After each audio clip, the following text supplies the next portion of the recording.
The rain in rural Oregon didn't just fall. It punished the earth with a relentless fury that turned the dirt roads of Josephine County into slick ribbons of mud and drowned out every other sound in the world. For 15-year-old Lily Brennan, the deafening drumming on the tin roof of her isolated farmhouse was supposed to be comforting, a familiar lullaby from a childhood spent in the shadow of the Cascade Mountains. Tonight it felt like a warning. Her mother, Rebecca, was working a grueling double shift at the regional hospital, covering for a colleague who had called in sick. Lily had done this before, stayed alone in the old two-story farmhouse that sat a quarter-mile back from the main road, surrounded by dense pine forest on three sides. The doors were dead-bolted. The alarm system, though ancient and prone to false triggers, was armed. She had her phone. She had the number for the sheriff's dispatch programmed in. She had her older brother Connor's direct line saved under favorites, even though he was stationed at the military reserve base 20 minutes away and rarely answered after 9. She had everything she needed to feel safe. Everything except the one thing that actually mattered when the world decided to turn against you. She had no way of knowing that tonight's safety was an illusion about to shatter like glass. Lily was standing in the kitchen, the glow of her phone screen illuminating her face in the darkness when the power grid finally surrendered to the storm.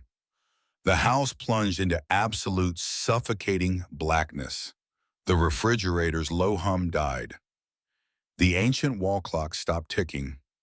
Even the small green light on the alarm panel by the back door went dark, leaving her in a silence so complete it felt like the world itself had stopped breathing. She froze, the cold glass of water trembling in her hand.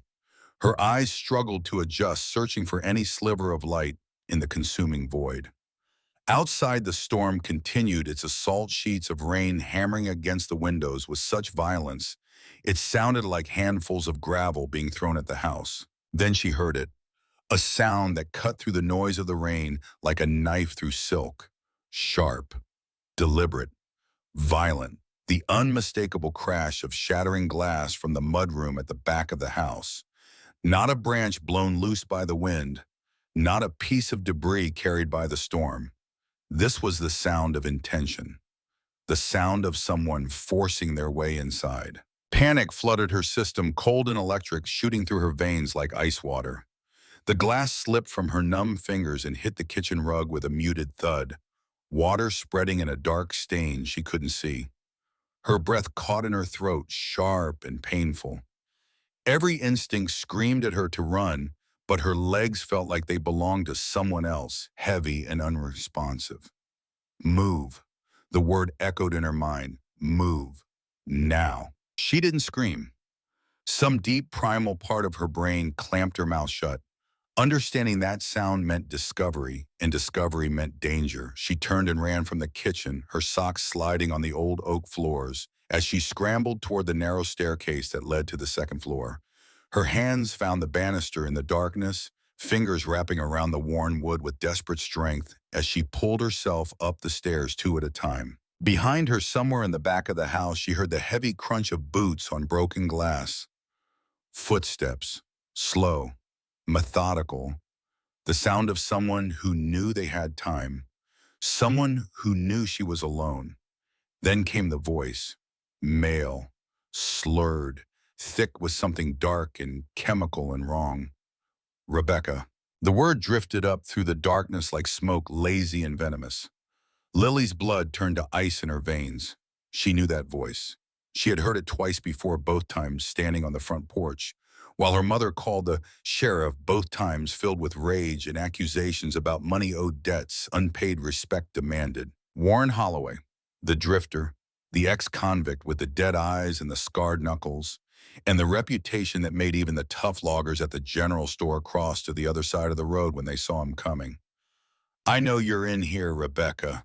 His voice echoed through the empty house, bouncing off the walls of the living room. "You think you can ignore me? You think you're better than me? You owe me, woman.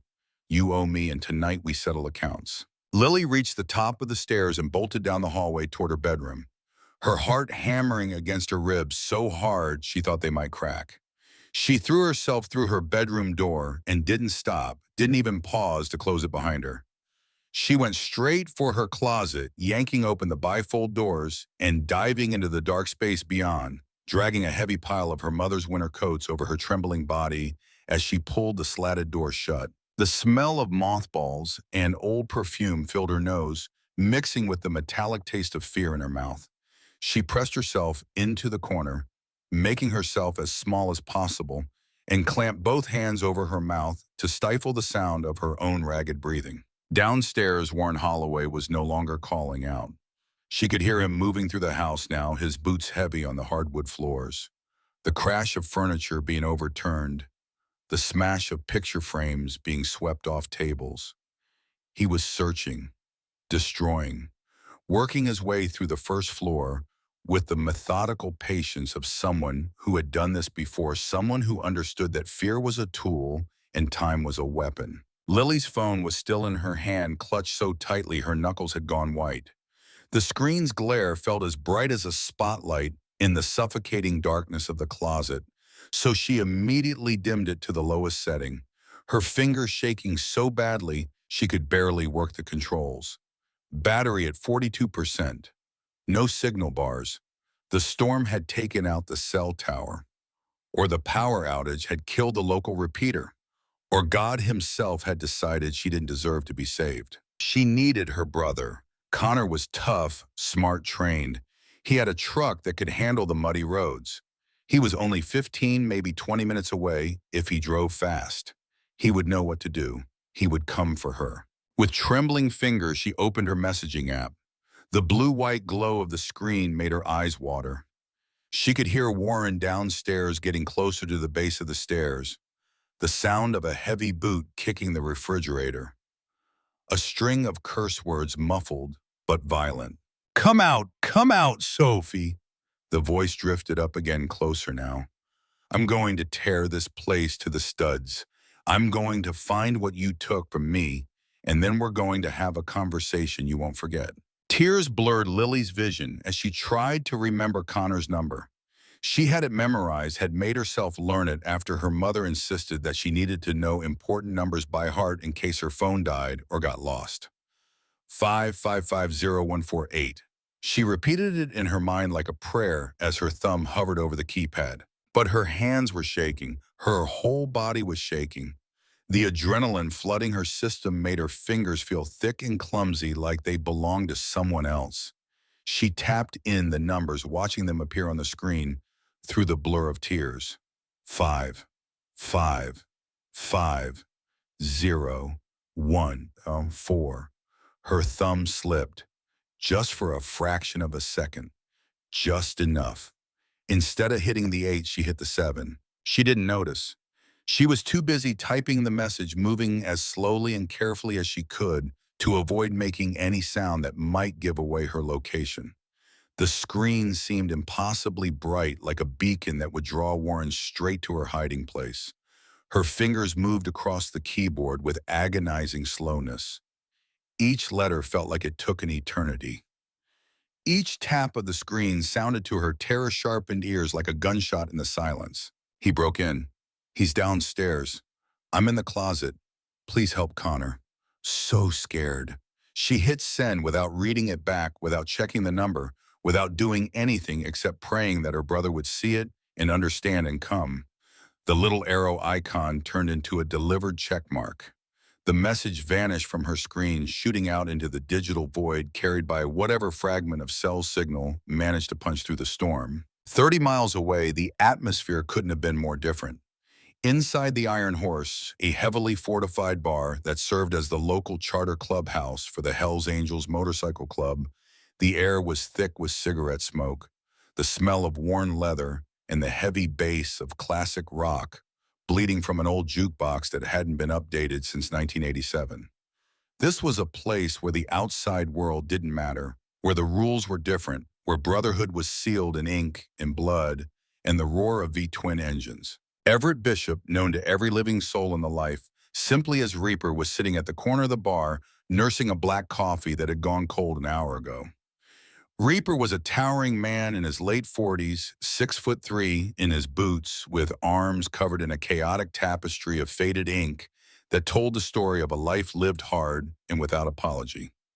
A serpent coiled up his right forearm, a grinning skull with roses for eyes stretched across his left bicep. The words, "Death before dishonor," ran in Gothic script across his knuckles. On his back, worn like a badge of honor and a warning to the world, was a legendary Winged Death's head patch that marked him as a fully patched member of the most notorious motorcycle club in America. He was a veteran of the club, a man who had seen the darkest corners of the world and navigated them with a ruthless code of survival that had kept him alive when better men had fallen. He had scars that told stories he would never speak aloud. He had ghosts that followed him everywhere he went, whispering in his ear in the small hours of the morning when sleep wouldn't come. The worst ghost was a girl, 27 years old now, somewhere on the East Coast, living a life he knew nothing about. Magnolia, his daughter. He hadn't seen her in 12 years, not since her mother had packed up and left while he was doing a 2-year stint in county for assault. The last conversation he'd had with her, she'd been 15, crying, telling him she hated him, telling him he was a terrible father who cared more about the club than his own family. She'd been right. That was the part that hurt the most. She had been absolutely, completely right. Reaper stared at the neon beer signs reflecting off the wet pavement outside the barred windows, watching the rain streak down the glass in rivulets that looked like tears. His burner phone, a prepaid device that he kept for club business in emergencies, sat on the scarred wooden bar next to his knuckles. Only a handful of people had this number. Brothers in the club, trusted associates, people who understood that when you called this number, it meant something serious. The phone buzzed. Just once. A short, sharp vibration that cut through the low rumble of conversation and the steady thump of the music. Reaper frowned. He picked up the phone, the screen illuminating his hardened, bearded face in harsh, blue-white light. The light caught the deep lines around his eyes, the gray threading through his beard, the scar that ran from his left eyebrow to his cheekbone from a bottle fight in Reno 10 years back. He read the message. Once. Then again. Then a third time, his eyes narrowing as his brain tried to make sense of the words glowing on the screen. He broke in. He's downstairs. I'm in the closet. Please help Connor. So scared. Reaper's first instinct was simple and immediate. Delete it. Throw the phone in the trash. This was a setup. Had to be. Some rival crew trying to bait them into a raid.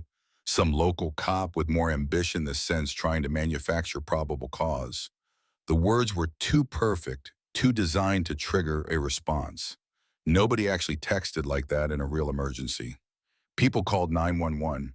They didn't send carefully punctuated pleas to random numbers. But something stopped his thumb before it could hit the delete button. Something about the wording, the desperation in those last two words. So scared. Not, I'm scared. Not scared. So scared. Like a child, like someone barely holding on to the last threads of control. It didn't read like a rival biker. Those guys talked in threats, in insults, and thinly veiled violence.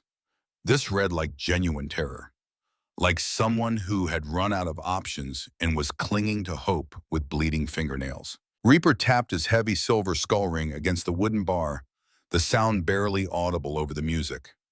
His mind raced through possibilities, scenarios, angles. The easy thing would be to ignore it. The smart thing would be to delete it and forget it ever happened.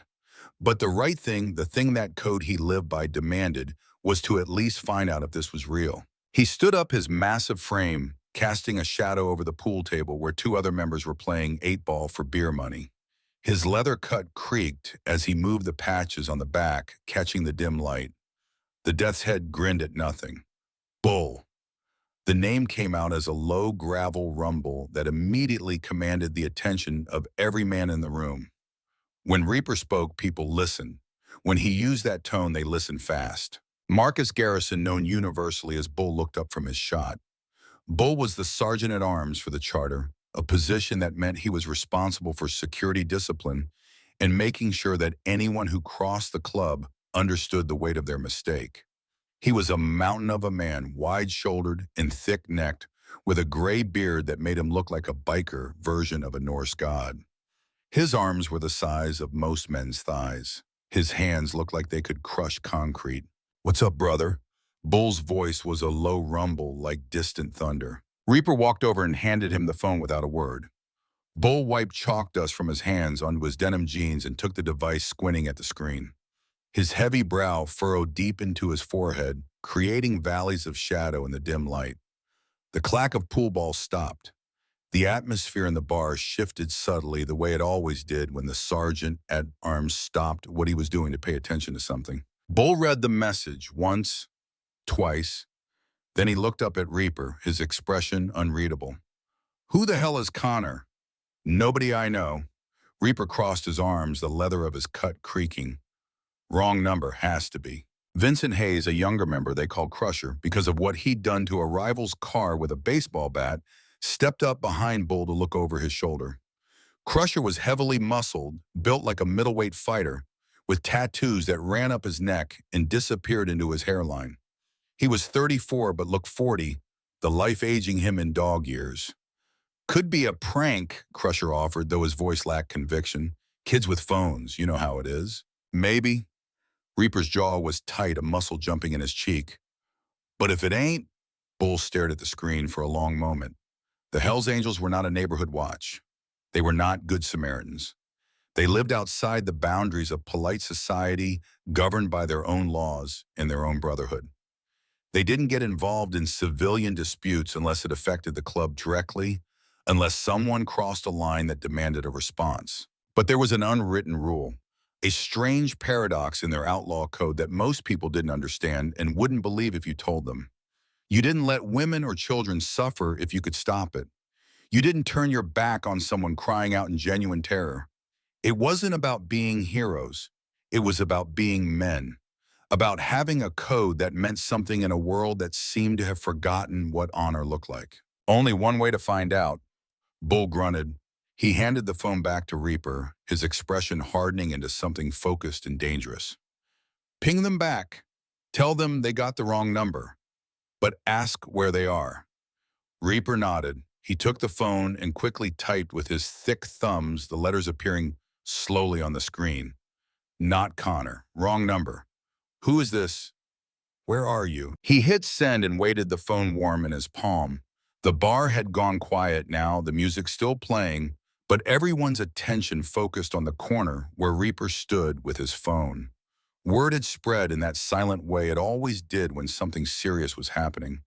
Brothers drifted over from the back room, from the bathroom, from the small kitchen where someone had been making grilled cheese sandwiches on a hot plate. 30 miles away in the pitch-black confines of her closet, Lily Brennan's phone vibrated violently against her thigh. The sudden buzz made her bite down on her hand to keep from crying out. She could hear Warren downstairs, his heavy boots ascending the stairs, now each step a slow drumbeat of approaching doom. "Sophie!" Warren's voice echoed up the stairwell. He was using her mother's middle name, the one her grandmother had called her. "I know you're up here. I can feel you. You think you can hide from me. I'm going to find you, and when I do, you're going to tell me where you put my property." Lily's hands shook as she pulled the phone from her pocket, the screen blazing bright in the darkness. She had to angle it away from the slats of the closet door, terrified that the light would give her away. Her heart dropped into her stomach when she saw the message. Not Connor. The reality hit her like a physical blow. She had dialed wrong. The one lifeline she thought she had, the one person she'd reached out to in her moment of absolute terror, didn't exist. She was completely and utterly alone. A sob built in the back of her throat, thick and suffocating. She wanted to give up, wanted to curl into a ball and just wait for whatever was going to happen. But Warren's footsteps were getting closer, moving down the hallway toward her room, and the sheer primal fear of what he would do when he found her forced her fingers back to the keyboard. She didn't care who was on the other end anymore. She didn't care if it was a prank or a wrong number or some stranger who would think she was crazy. She just needed someone, anyone, to know what was happening. She needed to leave a record. She needed to not disappear without a trace. Her fingers moved across the screen, tears falling freely now, dripping onto the phone's surface and making the screen shimmer. Please don't leave me. Name is Lily. Man named Warren Holloway broke in. Has crowbar. Wants my mom.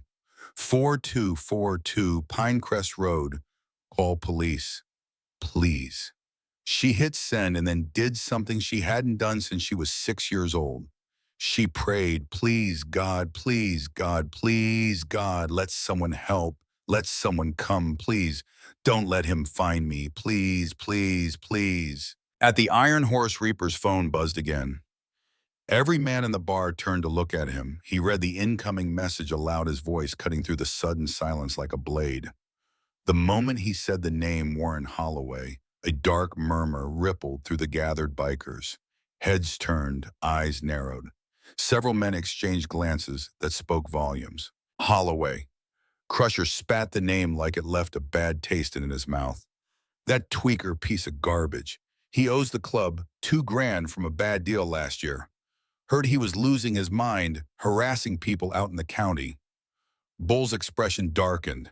He looked at the clock on the wall, the ancient Budweiser clock, with the second hand that stuck every time it hit the 6. It was 11:42 at night. Storm outside was apocalyptic. Roads would be a nightmare. Read the address again, Bull commanded, his voice dropping to that tone that meant decisions were being made. 4242 Pinecrest Road, Reaper said. Pinecrest. Bull's eyes narrowed. That's up the ridge past the old mill. Barely 3 miles from here as the crow flies. Maybe 4 if we take the fire roads. Rico Martinez, a lean, scarred member they called Scar, leaned against the bar. Cops ain't gonna make it out there, man. Not in this mud. County dispatch is running a skeleton crew tonight, and I heard on the scanner earlier that a semi flipped on Route 9 blocking the only paved access road. They'd have to take the long way around through Grants Pass, take them an hour minimum. Holloway is high on his own supply, Crusher added, his fists clenching. Probably out of his mind. If he finds a 15-year-old girl in that house alone. He didn't finish the sentence. He didn't have to. The grim reality hung heavy in the stale air of the bar, mixing with the smoke and the smell of leather and oil. Bull didn't hesitate. The rough edges of his outlaw persona hardened into something intensely focused and lethal. He turned to the bartender, a grizzled old member who'd retired from riding but still kept the clubhouse. Lock the doors. Cut the music. The jukebox died mid-song, the sudden silence almost painful. Bull turned back to the room, raising his voice so it carried to every corner of the bar. Listen up. We got a situation. Warren Holloway is currently breaking into a house on Pinecrest. There's a teenage girl trapped inside, and the law ain't coming. Now, Holloway has outstanding club business anyway, but I ain't letting a kid get dragged into his mess on our doorstep. Men started moving before he even finished speaking. Stephen O'Connor, a wiry biker known as Patch because of the eye he'd lost in a bar fight, grabbed his heavy leather jacket from a bar stool. We riding, boss. We're riding. Bull's face was a mask of cold determination. He turned to Reaper. Tell the girl to stay put and stay quiet. Tell her help is coming. Reaper looked down at his phone. He felt a strange surge of something he hadn't felt in years. Something protective and fierce and angry. It was the same feeling he'd had the first time he'd held Magnolia as a newborn, tiny and fragile in his arms, and sworn to himself that nothing in this world would ever hurt her. He'd broken that promise. He'd failed his daughter in every way that mattered. But maybe, just maybe, he could keep it for someone else's kid. He quickly typed a response, his thick fingers surprisingly nimble on the small keyboard. Lily, do not make a sound. Do not leave the closet. We are 5 minutes away. He pocketed the phone, grabbed his heavy chain wallet from the bar, and zipped up his cut. The winged death's head on his back seemed to catch the dim light, the skull's empty eye sockets staring at nothing and everything. As 12 hardened men walked out of the Iron Horse and into the raging storm, the sound of motorcycle engines firing up was like thunder, a rolling barrage of mechanical fury that echoed off the surrounding buildings. Harleys modified for power and intimidation roared to life, their exhausts crackling and popping in the wet air. Reaper swung his leg over his bike, a black and chrome beast he'd built himself over the course of 3 years.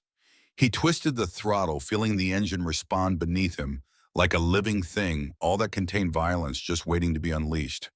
Rain hammered down on his leather cut, soaking through to his skin within seconds. But he didn't care. The cold focused him. The storm felt appropriate. Bull took point, his massive bike leading the pack out of the parking lot and onto the rain-slicked street. Behind him, the others fell into formation, a column of chrome and leather and fury cutting through the darkness. No lights except their headlights. No sirens. No announcements. Just the raw, primal sound of 12 heavy motorcycles pushing toward the red line engines, screaming in harmony as they tore through the storm. Inside the farmhouse on Pinecrest Road, the nightmare was escalating. Lily knelt in the dust and darkness of her closet, the heavy wool of her mother's winter coats pressing down on her like a suffocating weight. The scent of mothballs mixed with the metallic taste of fear in her mouth. Her phone battery icon had dipped into the red, 18% remaining. She stared at the last message on her screen, the words barely registering through the fog of terror that had settled over her mind. "We are 5 minutes away." She had no idea who "we" was. For all she knew, it was a group of teenagers playing a cruel joke. Or worse, someone connected to Warren coming to help him finish whatever he'd started. But it was the only thread of hope she had left to cling to, and she gripped it with everything she had. Outside the closet, Warren was no longer just searching. He was destroying. She could hear the rhythmic crash of his crowbar, taking out the framed photographs that lined the hallway walls.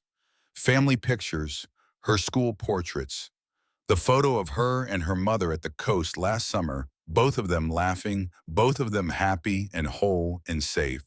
Smash, smash, smash. Each impact made her flinch. Each crash felt like a physical blow. He was moving methodically, working his way closer. His boots thudded heavily against the floorboards, a slow and terrible drumbeat. He was at the top of the stairs now. She could tell by the way the sound changed, the way his weight made the old house creak and settle. "This is a nice house, Rebecca," Warren taunted, his voice echoing in the dark corridor. The slurred quality had gotten worse. Whatever he was on, it was hitting him harder now. "Shame you won't be enjoying it much longer. You think you're better than me? You think you can just ignore me, steal from me?" He kicked open the door to her mother's bedroom with a crash that made Lily's heart stutter in her chest. She pressed her hands over her mouth, trying to muffle the sound of her own terrified breathing. Through the thin wall that separated her room from her mother's, she could hear him tearing the place apart. Drawers being yanked out and thrown against walls. The mattress being flipped, glass shattering. After what felt like hours but was probably only minutes, the destruction stopped.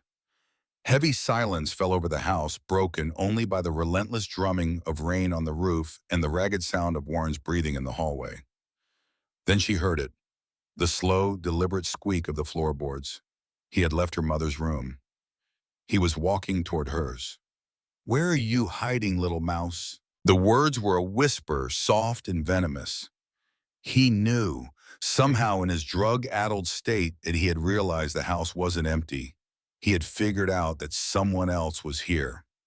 Lily's bedroom door was pushed open. It creaked loudly on its hinges, a sound that seemed to echo through her entire body. She could see the faint beam of his flashlight sweeping across the gap beneath the closet door, illuminating the dust motes that danced in the air right in front of her face. He took a step into her room, then another. The floorboards groaned under his weight. "I know you're in here," Warren sneered. She could hear him tapping the crowbar against something, probably her bed frame. Clack, clack, clack. Each tap was like a countdown. "Come out now, and maybe I won't be so mad. Stay hidden, and I promise you'll regret it." Lily's chest was heaving. She was suffocating on her own panic, drowning in it. Her finger hovered over the glowing screen of her phone, ready to dial 911, even knowing they wouldn't arrive in time, even knowing it would probably just get her found faster. She prepared herself to scream, to fight, to do whatever she could to survive the next 30 seconds. Warren's boots stopped right in front of the closet. The flashlight beam vanished as he pressed his body against the slatted wood. Lily could hear him breathing now, a wet, ragged sound. Could smell him through the gaps, a mixture of sweat and chemical tang and something rotten. His hand gripped the doorknob. Suddenly a sound bled through the noise of the storm. It started as a low, guttural vibration, something that seemed to shake the very foundation of the farmhouse. It didn't sound like thunder. It was rhythmic, mechanical, angry. Warren paused, his hand still on the closet knob. He turned his head toward the window. The low vibration rapidly swelled into a deafening, thunderous roar. It was the sound of heavily modified V-twin engines, not one, not two, but a dozen of them pushing to the red line, tearing up the muddy driveway of the isolated property with a fury that matched the storm itself. Through the slats of the closet, Lily saw a blinding wash of white light flood her dark bedroom. A dozen high-beam motorcycle headlights swept across the front of the house, illuminating the rain in sharp, sideways sheets that looked like silver knives in the glare. Warren backed away from the closet, confusion temporarily overriding his malice. He walked over to the bedroom window and looked down into the front yard. What he saw made the blood drain from his face until he looked like a corpse. 12 massive custom Harley-Davidson motorcycles were arranged in a tight semicircle around the front porch, their engines idling with a menacing, uneven rhythm that shook the glass panes in their frames. Sitting astride them were men clad in soaked black leather and denim cuts. Even in the pouring rain, even through the distortion of water streaming down the window, the unmistakable skull and wings patches on their backs were visible. The Hells Angels had arrived. Before Warren could process the impossibility of what he was seeing, Bull kicked his kickstand down and dismounted. He didn't walk. He marched toward the front door with the unstoppable momentum of a freight train bearing down on a stalled car. Behind him, Reaper, Crusher, Scar, and the rest of the crew fell into line, pulling heavy steel flashlights, chains, and tools from their saddlebags. They moved like soldiers, like men who had done this before and would do it again. "What the hell?" Warren stammered, backing away from the window. All the swagger, all the violent confidence he'd carried into this house evaporated in an instant. He knew exactly who these men were. Everyone in Josephine County knew the Iron Horse, and he knew exactly what he owed them. Downstairs, the front porch groaned under the combined weight of the bikers. There was no knock. There was no announcement. There was no warning. With a deafening crash that rivaled the thunder outside Bull's heavy boot, connected with the front door, the deadbolt sheared entirely through the wooden door frame with a screech of tortured metal and splintering wood. The heavy oak door flew inward, slamming against the living room wall hard enough to punch a hole in the drywall. "Holloway!" Bull's roar echoed through the entire house, carrying a terrifying promise of violence that made the walls themselves seem to tremble. "Get your sorry ass down here right now!" Upstairs, Warren dropped the crowbar. The heavy iron tool hit the floor with a loud clang that seemed to seal his fate. His bravado vanished instantly, replaced by absolute paralyzing terror. He knew exactly who these men were. He knew exactly what he owed them. And he knew with crystal clarity that they did not make house calls just to talk. In the closet, Lily remained perfectly still, her heart hammering a wild rhythm against her ribs. The men from the text message had actually come. They were real. They were here. But as the heavy, thunderous footsteps of the outlaws began to ascend the staircase, as their voices filled the house with promises of retribution, she realized she had absolutely no idea what was about to happen next. The heavy thud of boots on the bottom steps sounded like a death knell to Warren Holloway. He stood paralyzed in Lily's bedroom, the crowbar at his feet. The farmhouse had transformed into a trap, and he was the cornered animal. Bull's voice rumbled from below. "Patch check the kitchen, scar perimeter. Crusher Reaper, you're with me." Warren's eye darted wildly. The window was a 2-story drop into mud and waiting outlaws. The hallway was cut off by ascending boots. His drug-fueled confidence evaporated, replaced by shivering panic. "Warren," Reaper's voice boomed, 10 seconds to walk out with your hands up or we drag you down by your teeth." In the closet, Lily pressed her hands over her ears, shaking. These were her rescuers, outlaws, criminals, the kind of men her mother warned her about, and they had come. 5 seconds, Holloway! Warren lunged for the crowbar. Before his hand lifted it, Crusher filled the doorway. The massive biker crossed the room in 2 strides. His shoulder drove into Warren's chest like a battering ram, lifting him off his feet and slamming him into the drywall. Plaster cracked. Warren's head snapped back. The crowbar clattered to the floor. "Thought you could swing on me, you rat!" Crusher growled, pinning Warren by the throat with one massive hand. Bull stepped in, eyes sweeping the room. He ignored the gasping man and looked toward the closet. Reaper. Everett Reaper Bishop walked in last. He stepped toward the closet, his boots carefully avoiding debris, broken frames, shattered glass, the wreckage of Warren's search. Reaper stopped a few feet from the doors. He could hear rapid, shallow breathing, terrified whimpers. He had a daughter once, remembered how fragile 15 could be, how big the world seemed when you couldn't control the threats. He took a deep breath, softening his posture, unzipped his cut to appear less threatening, slowly lowered to one knee, ignoring the protest of old injuries. "Lily." His voice, usually rough gravel, dropped to a gentle baritone. The voice he'd used when Magnolia had nightmares, a voice he hadn't used in over a decade. "Lily, my name is Reaper. I'm the guy you were texting." Inside the dark space, Lily squeezed her eyes shut. Couldn't answer. Her throat was sealed by fear and exhaustion. "I know you're terrified, sweetheart." Reaper continued, resting one tattooed hand gently on the slats. His skull ring caught faint light. "But the bad man is done. He's not going to hurt you. My brothers and I are here. We've got him." He pulled his burner phone from his pocket, held it to the crack in the door's screen, illuminating his weathered face. "Look through the slats, Lily. Look at the screen. You see the text, 'We are 5 minutes away.' That was me. You accidentally texted me instead of your brother Connor. But it's okay. We caught the message. You're safe now." Lily slowly lowered her hands, blinked against darkness, saw the phone screen, saw her frantic messages. And behind the phone, she saw the eyes of a man covered in scars and ink, but whose gaze held warmth, concern, protection. With a trembling hand, she pushed the bifold door. It squeaked open. Reaper didn't reach for her, stayed perfectly still, letting her choose. Lily crawled out from beneath the coats, face streaked with tears, clothes covered in dust, hair tangled, eyes red and swollen, small and fragile and exhausted. She looked at the giant man, then her eyes darted to Warren, still pinned against the wall, feet dangling. Her voice cracked. "He wanted my mom. He kept saying she took something." "I know, kiddo," Reaper said gently. He pulled a bandana from his pocket and offered it. "But he ain't getting anything tonight. You were incredibly brave. You did exactly the right thing." Lily took the bandana, wiping her face with shaking hands. The rough fabric smelled like motor oil and smoke, but it was real, solid, comforting. The adrenaline keeping her upright suddenly evaporated. Her knees buckled. Reaper caught her by the shoulder, steadying her with surprisingly gentle hands. "Easy now, I got you.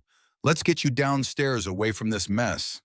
He stood slowly, guiding her toward the door, shielding her view of Warren. As they passed, Bull looked down at the terrified teenager. The intimidating sergeant-at-arms gave her a slow, reassuring nod.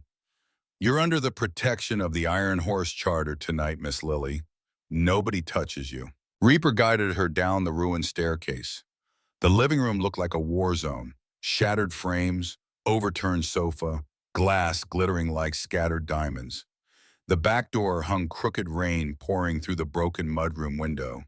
Several bikers stood guard, Patch sweeping a flashlight across darkness. 2 others by the front door, cuts dripping water. When Reaper brought her down, the room fell silent. The imposing outlaws stopped, averted their eyes or offered brief nods. A bizarre display of chivalry from men society deemed untouchable. Reaper led her to the only upright chair in the kitchen, pulling it out. He walked to the dented refrigerator, and retrieved water, popping the cap. Drink, sip it slow.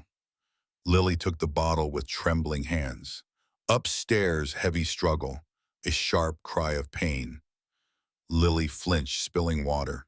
Hey, look at me. Reaper pulled another chair, sitting backward at her eye level. Don't listen to that. That's club business. You focus on breathing. What time does your mom get off shift? 6 in the morning, she works pharmacy, double shift. Reaper nodded, pulling out his phone. What's her number? I'll call, let her know you're safe, tell her to come home. As Lily recited the number, heavy footsteps sounded. Bull and Crusher descended, half carrying Warren between them. His hands were bound with thick black zip ties. Nose bleeding, face colorless, like a man being led to the gallows. Crusher shoved Warren to his knees in the living room center. Keep him quiet, Bull snapped. Don't want the kid hearing a word. Bull walked into the kitchen, pulling off wet gloves. He looked at Reaper, then Lily. The rough edges softened slightly. She okay? In shock but unhurt. No physical injuries. Bull crossed massive arms, looking back at kneeling Warren. His expression darkened. Turns out Warren wasn't just harassing her mother over a grudge. He was looking for something specific. Lily looked up, red-rimmed eyes wide. He kept asking for my mom, kept saying she owed him. Yeah, well, he's a liar. Bull reached into his vest, pulled out a small metal lockbox, dented and scarred. Crusher found this under your mom's mattress. Holloway told us upstairs he tracked your mother because she took something when he OD'd at the hospital last week. Lily stared. Recognition flashed. She'd seen it before. Her mother kept documents in it. But 2 days ago, she'd watched through her bedroom door as her mother locked something else inside, hands shaking, face pale. My mom, Lily's voice barely whispered. She found something in his pockets when they brought him to the ER. She told my aunt on the phone. She said Warren had a ledger, a little black book with names of people buying stolen prescription pills. She said a nurse was helping him steal them. The phone against Reaper's ear went to voicemail. Rebecca's voice, bright and professional. He lowered it, staring at Lily with intensity. A ledger. He looked at Bull. Something passed between them, silent communication from years riding together. Bull's eyes darkened with profound rage, temperature seeming to drop. The Hells Angels had their own businesses, their own gray spaces, but they despised prescription pills creeping into communities. Dirty, dishonorable trade destroying families, creating junkies who'd steal from their mothers. Everything the code stood against. And targeting a single mother and teenage girl to cover it up. That crossed a line the club did not forgive. Bull walked back into the living room, boots like thunderclaps.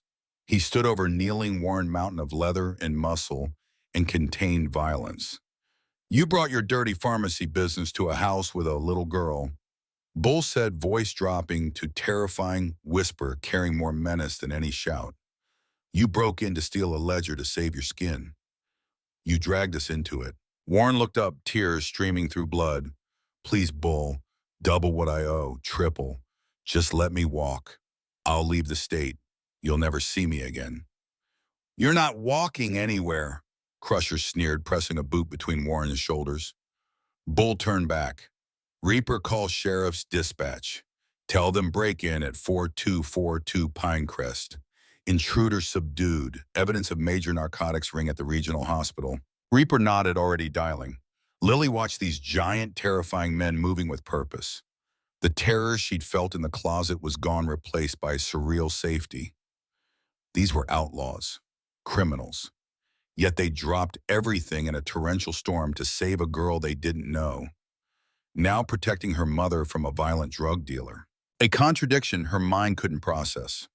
But wrapped in Reaper's oversized cut draped over her shoulders, she knew she'd never forget this night. Never forget those engines roaring up the driveway. Never forget being found. Reaper finished the call. Deputy's on his way. 30, maybe 40 minutes. Storm's breaking. Your mom's phone goes straight to voicemail, probably turned off during shift. Lily nodded numbly. Everything felt distant, like watching through thick glass. 43 minutes later, flashing red and blue lights pierced the gloom. Storm had broken to steady drizzle, turning the world gray. 3 Josephine County cruisers fishtailed up the muddy driveway, light bars painting wet trees in frantic colors. Deputies spilled out hands on holstered sidearms, cautious. They stopped dead. 12 custom Harleys still parked in defensive semicircle, chrome gleaming. Leaning against them, smoking unbothered by rain or law, were a dozen fully patched Hell's Angels. Deputy Alan Miller, veteran with 22 years and graying crew cuts, stepped forward, hand on weapon.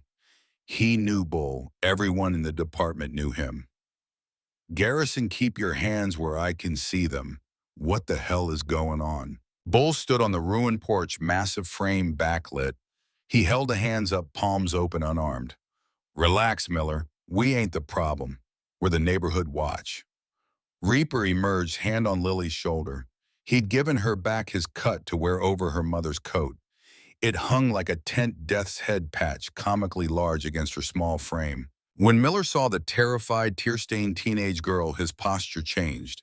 Training and instinct kicked in. He holstered his weapon, jogged toward the porch. "Are you Lily Brennan?" Lily nodded, gripping the cut's edges. "Yes, sir." "Are you hurt? Did these men do something to you?" "No." Stronger than expected.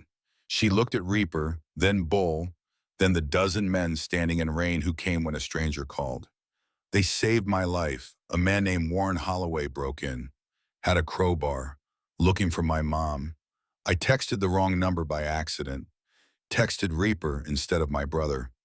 They came and stopped him." Miller blinked, looking from teenager to scarred, heavily tattooed Reaper. The idea of Hell's Angels rushing to aid a misdialed text was impossible. Violated everything he thought he knew. "Where is Holloway?" "Inside," Crusher said from the doorway, casually tossing the crowbar onto muddy grass. "Tied up like a Christmas ham. Ain't going anywhere." 2 deputies rushed past into the house. A moment later, one called out, voice tight. "We got him! Secured! Jesus Christ, he's heavily restrained." Bull walked to Miller, handed him the lockbox without ceremony. Holloway wasn't just terrorizing the kid. He was looking for this. Her mother works hospital pharmacy. Found his ledger when they brought him in after overdose. Details pill theft operation running out of the medical center. Holloway came to destroy evidence. Miller took the box, expression grim. He looked at Bull, the house Lily, standing small and shaken. "You boys are handing over a suspect in evidence. That's a first. We don't tolerate people bringing that poison into homes with kids," Bull said coldly, jaw like granite. "Holloway crossed a line. You handle legal. We handled immediate threat." Before Miller could respond, headlights swept up, moving fast and reckless. A beat-up sedan with cracked windshields slammed to a stop. Rebecca Brennan practically fell out, scrubs, soaked face masked in terror. Reaper had reached her at the hospital 20 minutes ago, saying only that Lily was safe, but she needed to come home immediately. Rebecca abandoned her shift, drove like a maniac through remaining storm. "Lily!" Rebecca screamed, running through mud, ignoring police, bikers, chaos. "Lily! Mom!" Lily lay. Let go of the railing, bolted down steps. They collided in the yard, falling to knees in wet grass, collapsing into desperate weeping embrace. Rebecca buried her face in her daughter's hair, whole body shaking with retroactive terror and overwhelming relief. She'd spent the drive imagining the worst, every nightmare a parent could have. But her daughter was alive, whole, safe. Reaper watched from the porch, tight knot in his chest slowly unwinding. He pulled out crushed cigarettes, lit one flame, casting harsh shadows. Tried not to think how long since he'd held his own daughter like that. Tried not to wonder if Magnolia would recognize him on the street. Miller approached slowly, giving them space. When Rebecca looked up, face streaked with tears and rain, she saw 12 bikers in a loose circle around her property, saw patches on backs, saw the kind of men society taught her to fear. She looked at Reaper, standing with cigarette between lips, face weathered and hard and covered in ink. Their eyes met across the yard.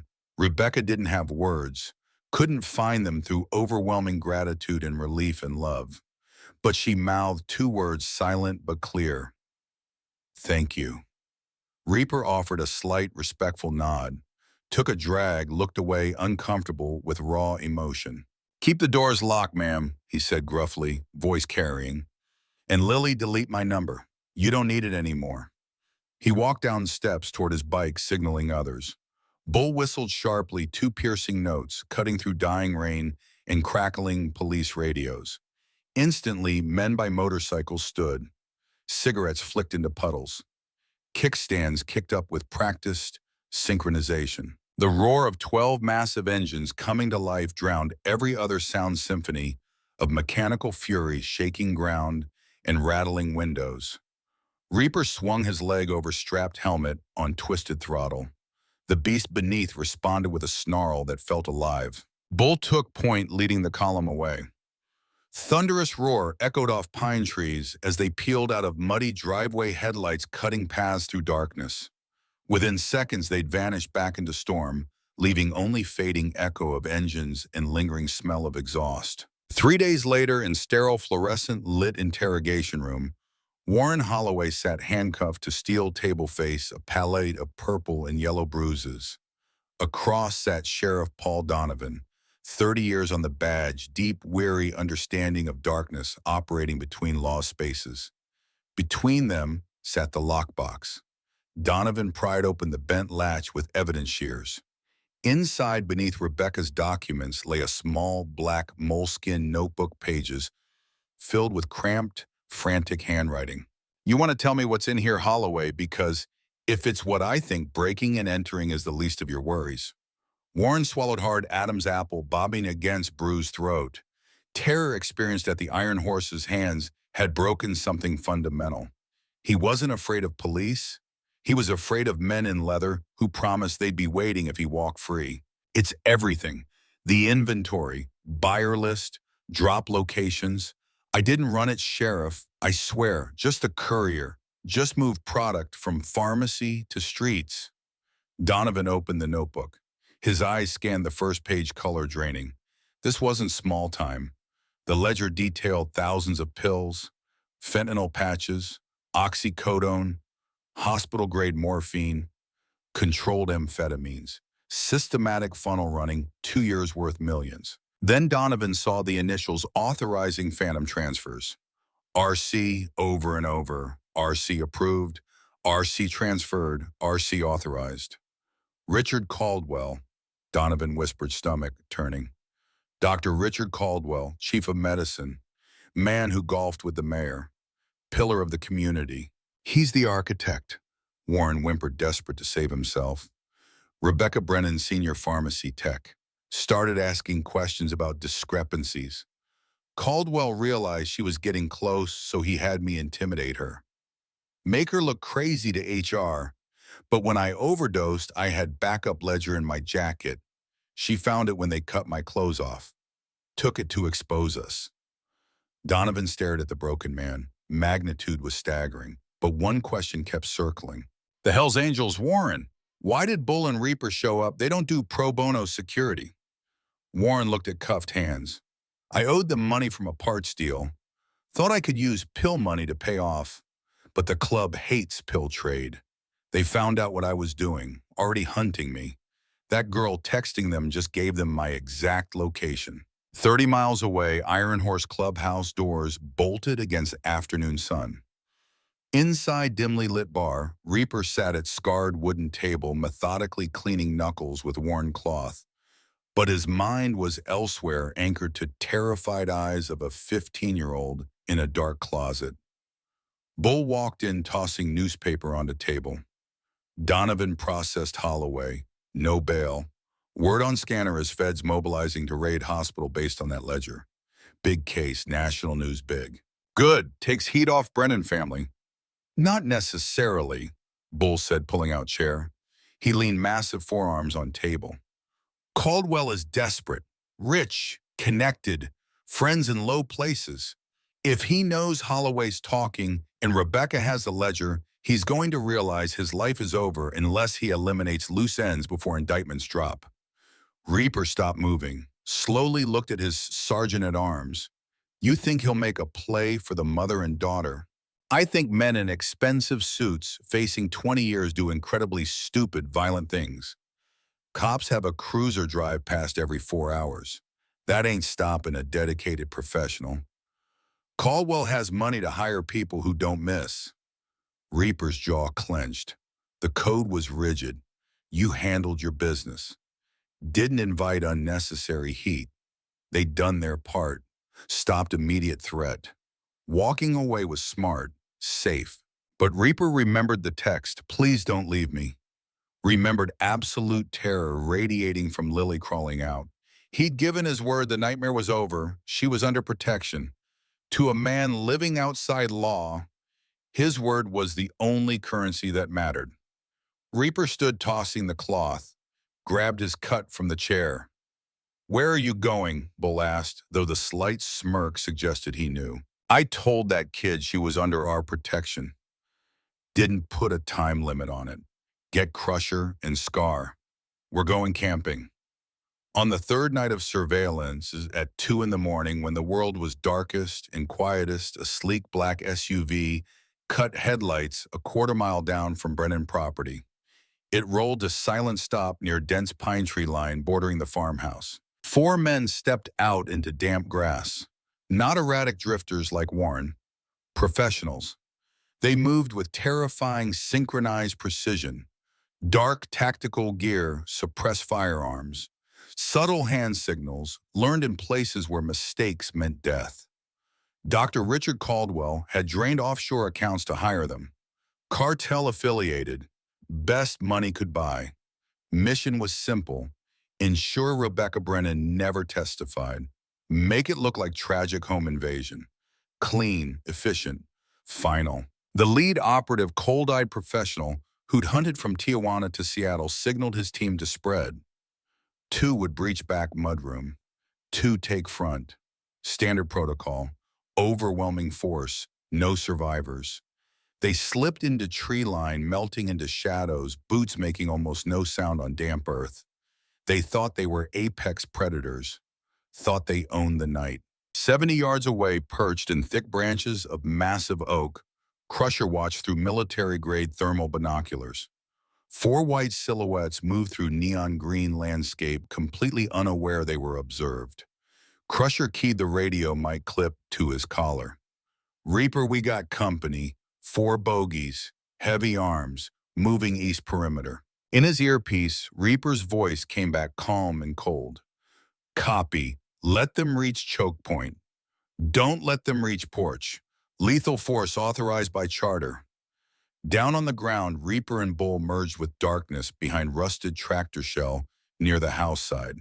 No colors tonight. Matte black clothing, faces painted with dark grease. Armed, not with chains, but with weapons rarely brought out.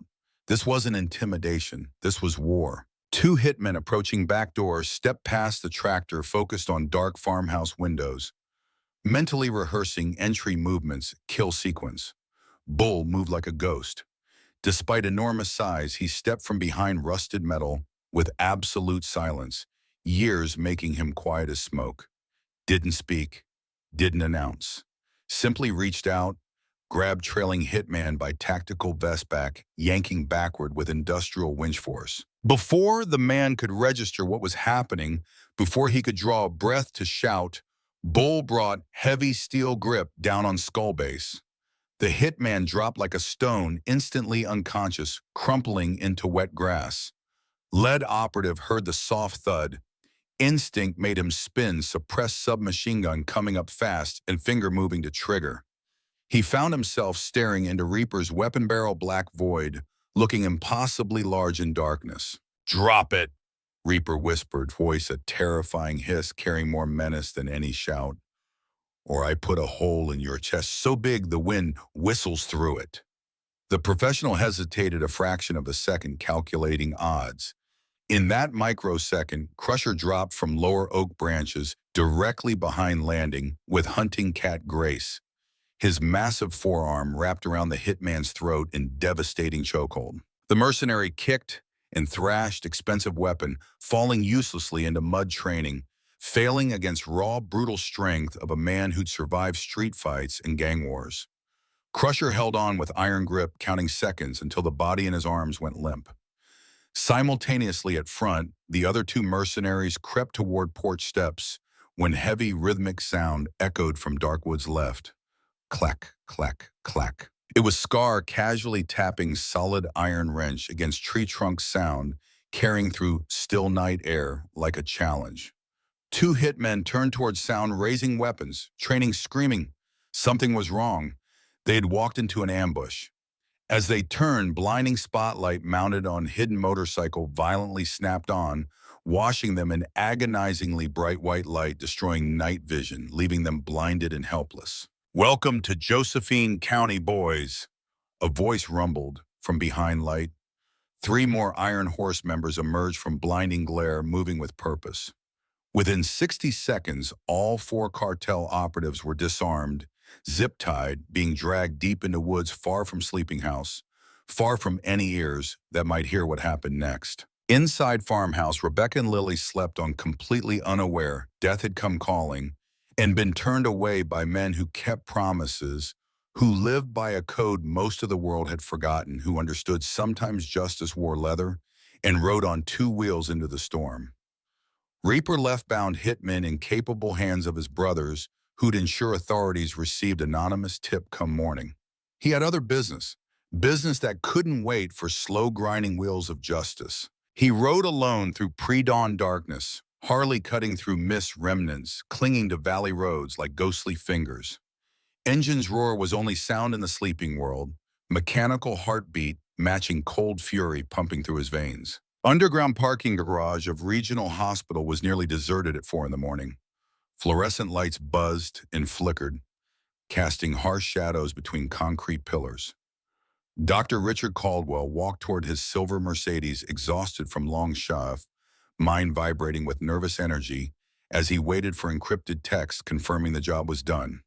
Message that would tell him Rebecca Brennan and daughter were no longer problems. Message that would let him breathe again. He pressed unlock. Mercedes headlights flashed. Soft chirp of alarm disengaging echoed off concrete. As Caldwell reached for door handle, massive leather-clad arm shot from shadows between pillars. Reaper slammed the doctor against his luxury car with enough force to knock wind from lungs. Impact left a dent in door panel. Expensive metal buckled like tinfoil. Caldwell gasped for air, eyes going wide with terror as he took in the man pinning him. Reaper was wearing his colors, death's head grinning malevolently in harsh fluorescent light, face painted with dark greasy eyes, cold and empty as a shark's. "Dr. Caldwell," Reaper said, voice like gravel grinding against bone. "Who?" Caldwell struggled to speak, vocal cords paralyzed by fear. "What do you want?" "I want you to listen very carefully." Reaper leaned closer, smell of leather and motor oil and something ancient and dangerous filling Caldwell's senses. "Your four friends out on Pinecrest Road, currently tied to pine trees waiting for sheriff. They sang like canaries, Doc, told us everything. How much you paid them, what you wanted them to do." Caldwell's face turned the color of old newspaper. Blood drained so quickly he thought he might pass out. Knees buckled, but Reaper's forearm across throat kept him pinned upright. "Please," Caldwell whispered, tears springing. "I have money. I can pay you whatever you want. Name your price." Reaper shoved forearm harder against windpipe, cutting off pathetic pleading. "I don't want your dirty pill money. I'm here to deliver a message from Iron Horse Charter. Tomorrow morning, feds kick down your door. You know it. I know it. When they do, you're going to surrender. Plead guilty to every single charge.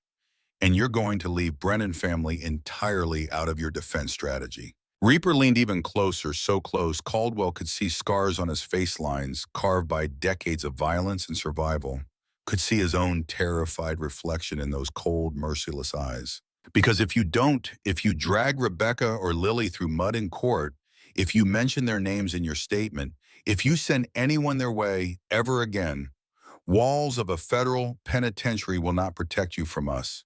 We have brothers in every cell block in this country, in every prison, in every hole they could possibly put you. Do you understand me, Doctor?" Caldwell nodded frantically. Tears of absolute terror spilling, expensive suit rumpled, perfectly styled hair disheveled. All power and prestige accumulated over decades of climbing medical hierarchy meant nothing in this concrete tomb facing this man who operated outside every system Caldwell had ever known. "I understand," Caldwell sobbed. "I swear I understand. I'll plead guilty. Leave them alone, I promise." Reaper released him, stepping back, letting the doctor collapse against dented Mercedes. He looked at the pathetic, trembling architect of so much misery with utter disgust. "Make sure you do."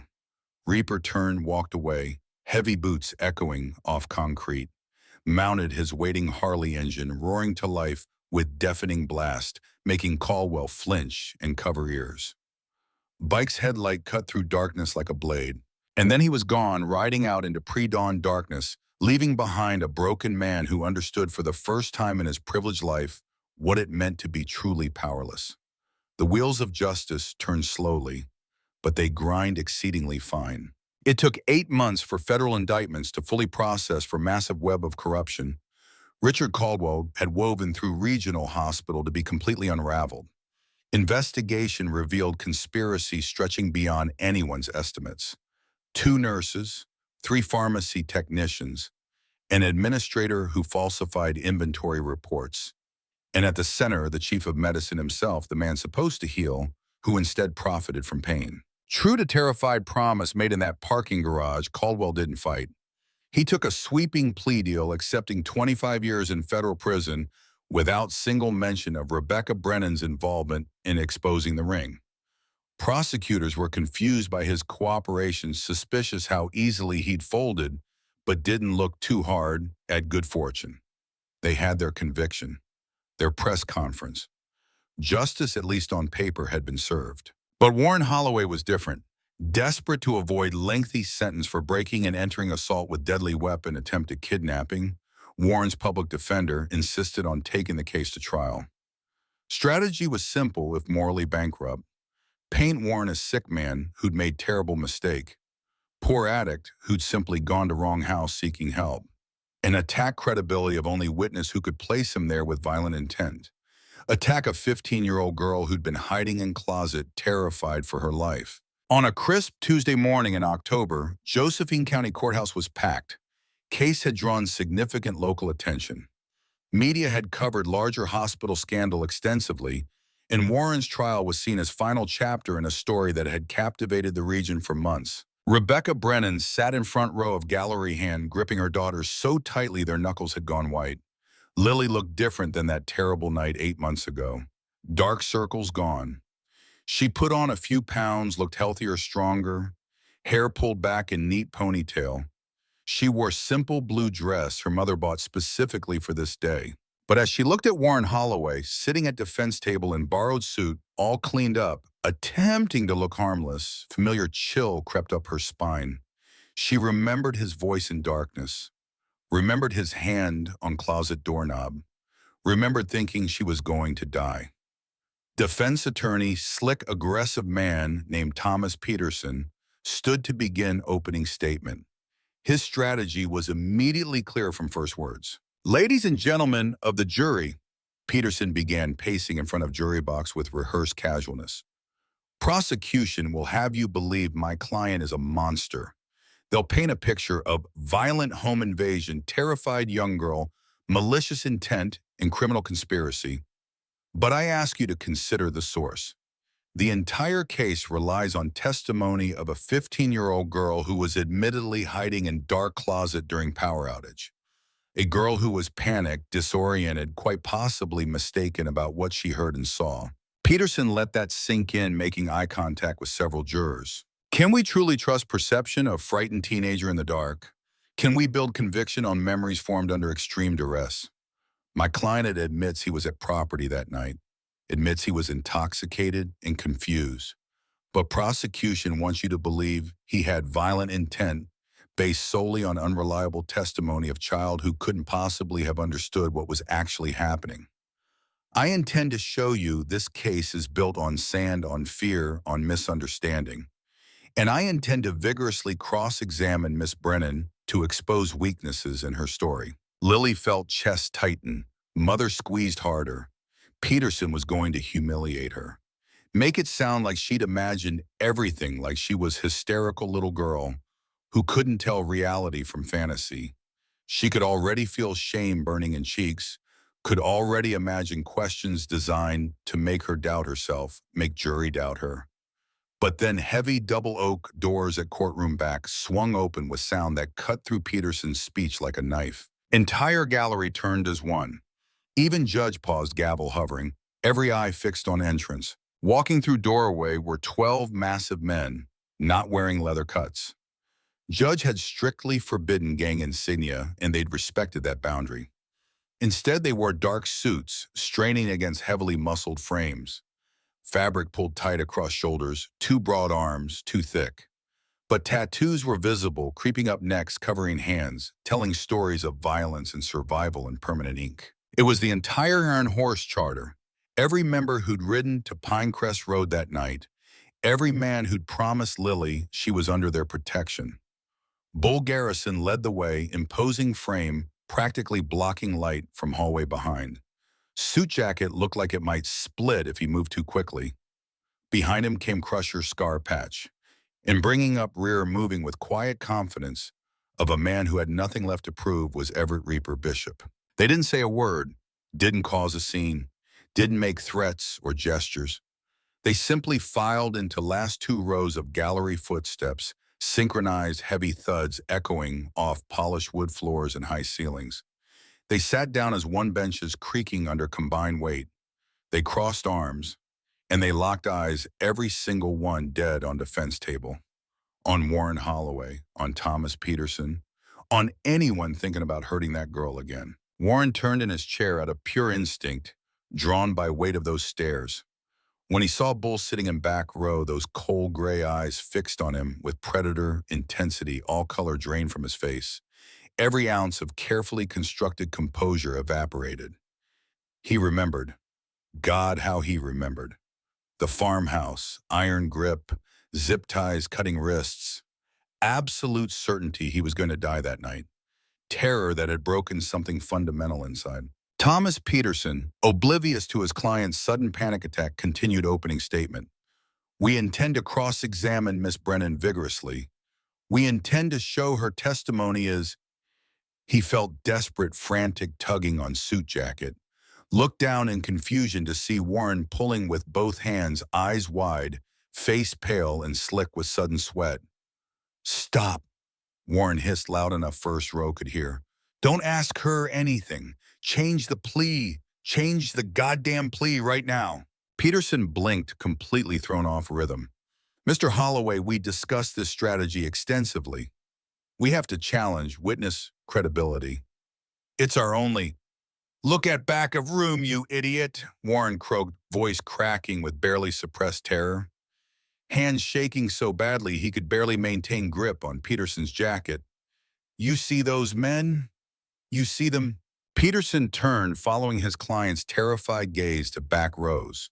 He saw 12 men in suits, saw tattoos, saw the way they sat perfectly still, arms crossed, eyes locked forward with intensity that made air itself feel heavier. He saw a bull mountain of muscle and scar tissue staring at defense table with eyes promising violence if certain lines were crossed. And Peterson, despite all courtroom bravado and legal maneuvering, felt cold finger of fear trace down his spine. If you humiliate that girl, Warren whispered, voice raw with genuine terror, I won't survive my first night in county lockup. They'll be waiting. You understand, they'll be waiting. Change plea to guilty. Do it now. Sudden commotion at defense table brought proceedings to screeching halt. Judge Grayson leaned over bench, frowning deeply. Counselor, is there a problem? Peterson stood frozen for a long moment, hands still gripping, prepared notes carefully constructed opening statement, now completely derailed. He looked at terrified client, looked at 12 silent men in back rows, looked at Lily Brennan sitting small and scared in front row, waiting to be torn apart on stand. The message was loud and clear. It transcended boundaries of law and procedure and courtroom protocol. It was written in absolute stillness of those 12 men in weight of their stares in unspoken promise, hanging in air like smoke. Do not cross that line. Peterson cleared throat-adjusting tie with hand that trembled slightly. Your Honor, defense would like to request brief recess to confer with my client regarding potential change of plea. A murmur rippled through courtrooms, spreading like wildfire through packed gallery. Journalists in back rows grabbed phones. Spectators leaned forward. Prosecutor's stern woman named Jennifer Marsh looked up from notes in confusion. Rebecca Brennan let out a breath she felt like she'd been holding for 8 months. Tears of profound relief sprang to her eyes. She pulled Lily into tight embrace, burying face in daughter's hair. Lily didn't look at defense table, didn't look at Warren or lawyer or judge. She turned her head slowly, looking past rows of spectators, past journalists and curious onlookers, searching through crowd until her eyes found him. Reaper was sitting in back row, massive tattooed hands resting on knees. Harsh overhead lighting highlighted every line and weathered face, every scar, every mark left by a life lived hard and without apology. Gray threading through beard caught light. He looked older than 48, looked tired, looked like a man who'd seen too much darkness and carried too many ghosts. But when his eyes met Lily's, something shifted. Hard edges softened almost imperceptibly. Cold, dangerous expression fixed on defense table melted away, replaced by something gentler, something almost paternal. Reaper didn't smile, didn't wave, didn't make any grand gesture. He simply offered slow, deliberate nod of profound respect, nod that acknowledged what she had survived, acknowledged her courage, acknowledged bond they'd formed in that terrible night when wrong number became right call. A nod that said, "You did good, kid. You're going to be okay." Lily felt tears streaming down cheeks, but she wasn't crying from fear anymore. These were different tears: relief, gratitude, understanding. She nodded back, small, shaky movement carrying weight of everything she couldn't put into words. Recess lasted exactly 11 minutes. When court reconvened, Thomas Peterson stood before judge with shoulders slightly slumped, fight visibly drained. Your Honor, after conferring with my client, defense wishes to change our plea. Mr. Warren Holloway pleads guilty to all charges: breaking and entering, assault with deadly weapon, attempted intimidation of witness. He pleads guilty and throws himself on mercy of court. Judge Grayson looked over, reading glasses, expression unreadable. Mr. Holloway, do you understand by pleading guilty, you're waiving right to trial, you're admitting to all charges as stated? Warren stood on shaking legs. Yes, Your Honor, I understand. And this is your decision made of your own free will without coercion. Warren glanced back at 12 men sitting silently. Yes, Your Honor, my own decision. Judge nodded slowly. Very well. Given severity of crimes and clear pattern of escalating violence, I hereby sentence Warren Holloway to 15 years in Oregon State Penitentiary to be served without possibility of parole for first 7 years. This court is adjourned. Gavel came down with final decisive crack. As courtroom began to clear, as deputies moved forward to take Warren back into custody, as journalists rushed out to file stories, 12 men in dark suits rose as one. They filed out through side exit, moving with same synchronized precision they'd shown entering. No fanfare, no victory celebration. They had done what they came to do. By the time Rebecca and Lily made it to courthouse steps, blinking in bright October sunlight, bikers were already gone. Parking lot where their motorcycles had been arranged in neat row was empty. But Lily could hear them in distance, that distinctive thunder of 12 Harley engines echoing up from valley below, carrying on wind like a promise, like a reminder. Rebecca put arm around daughter's shoulders as they stood on steps. You okay, sweetheart? Lily nodded, touching silver locket hanging around neck. Gift from mother on 16th birthday 3 months ago. Engraved inside were words that had become family motto, something they both clung to when nightmares still came in small hours. Guardian angels wear many faces. Yeah, Mom, Lily said softly, watching traffic flow past courthouse. Ordinary people living ordinary lives, unaware of extraordinary things that happen in shadows. I'm okay. 1 year later, on cool evening in early November, 16-year-old Lily Brennan stood in community center on east side of Josephine County, helping set up folding chairs for weekly meeting of domestic violence survivor support group. She'd started volunteering 6 months ago after school counselor suggested helping others might help process her own trauma. Counselor had been right.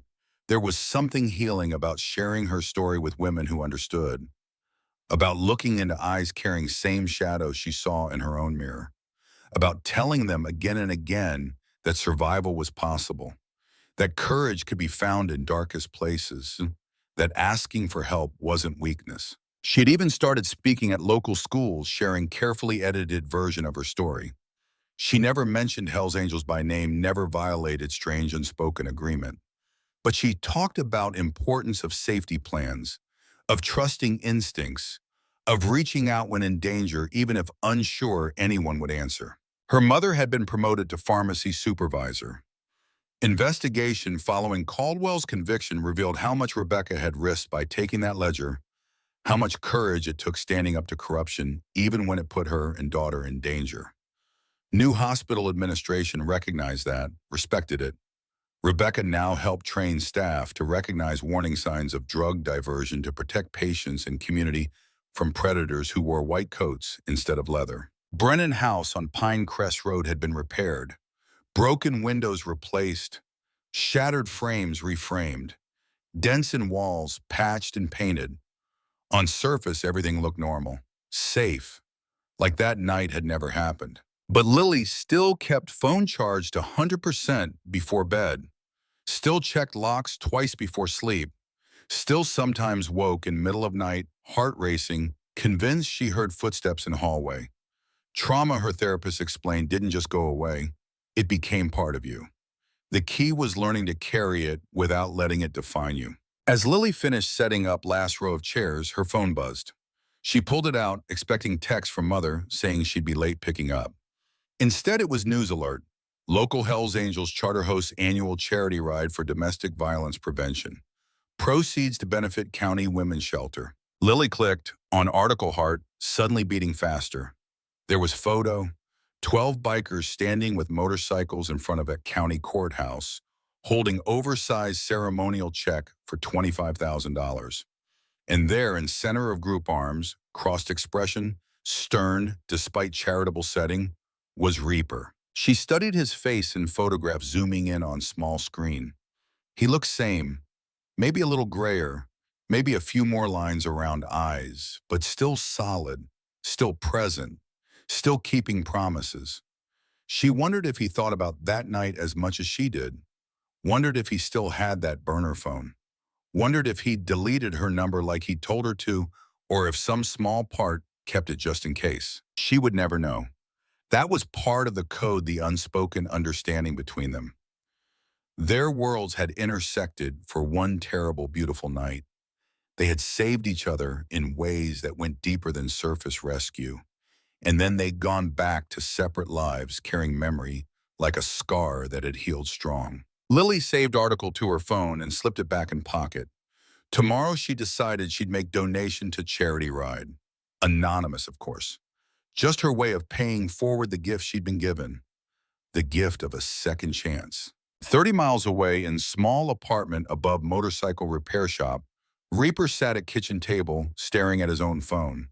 But his screen showed something very different. A text message that had arrived 2 hours ago from number he hadn't seen in over a year. Number he'd deleted and re-uploaded from memory at least a dozen times, unable to fully let go. Message was short, just photograph and 3 words. Photograph showed young woman holding baby. Woman had Reaper's eyes, that same gray-blue color that looked like storm clouds over ocean. She had his stubborn jaw softened by mother's genetics, but still recognizable.